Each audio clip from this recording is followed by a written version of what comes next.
All right, so today we're going to be busting up the biggest myth in the real estate industry, and that's the myth and misconception that FHA loans are designed for people with bad credit, okay? Nothing could be further from the truth, and today we're going to crush this myth with nothing but facts and real world examples. Let's get started.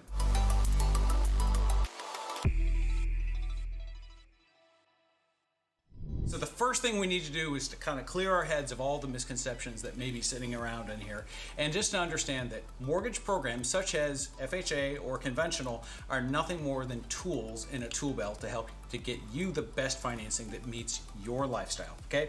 Say for instance you want to take this nail and you want to hammer it into a wall. So what are you going to use to do that? Are you going to use a screwdriver or are you going to use a hammer? Obviously, hammer's the right answer, right? So with that said, to get started, we're going to take a closer look at the pros and cons of FHA financing versus conventional financing.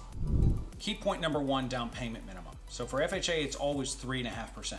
With conventional, it's 5%, but if you're a first-time home buyer, you can do it with as little as 3%. Now, your minimum down payment to avoid PMI or MIP, that does not apply for FHA. It doesn't matter how much money you put down, you will always have some sort of mortgage insurance. Now, for conventional, you can avoid PMI by putting down 20%. Okay, so for the third point, it's the mortgage insurance. So for FHA loans, we call it mortgage insurance premium or MIP. And if it's a conventional loan, we call it PMI or private mortgage insurance. So for FHA, it's uniform rates. Everybody gets the same rate regardless of your credit score as long as you qualify for the loan. And it could be a little bit lower if you put down 5% or more, but not much. On the conventional loan, it's what they call risk-based pricing. When they say risk-based, it's very sensitive to many factors, including your credit score, the size of your down payment, your debt-to-income ratio, the number of applicants on the application, and several other factors. Again, with the mortgage insurance, we like to talk about the possibility of cancellation over time. With an FHA loan, that is not a possibility unless you put down 10% or more, and then you still have to keep it for 11 years. Otherwise, if you put down less than 10%, then it is on the loan for the life of the loan. So you either have to refinance that loan or sell your home in order to get rid of that premium. Now for conventional, it is cancelable over time once the homeowner achieves a 22% ownership interest in the property. That can happen in one of three ways. Number one, you can pay down the balance of the loan. You can watch your property increase in value over time, or a combination of the other two.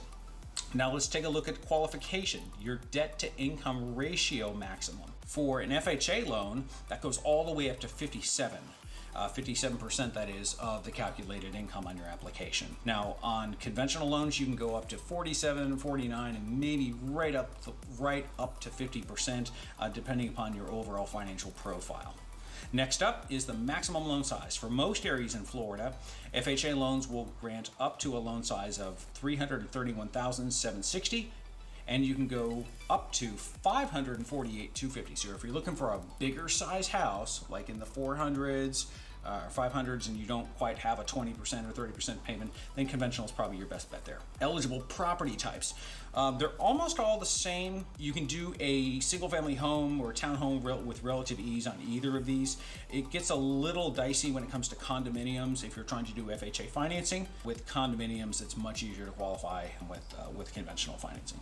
Now, if you're looking to get a multifamily, you can do either, but your down payment requirement is going to be a lot less with an FHA loan. And finally, the minimum scores for approval.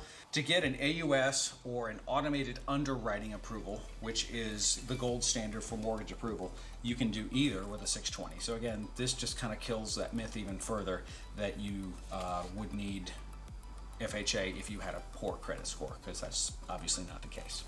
Okay, so now that we've looked at the differences, let's take a look at a couple of real-world examples.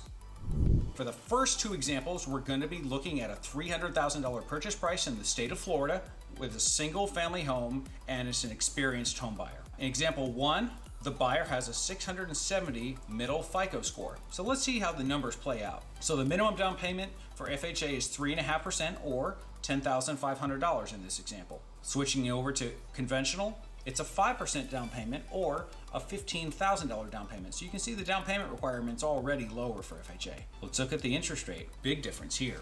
Being that it's a government insured loan, the interest rate is significantly less. It's like 1% less in this particular example.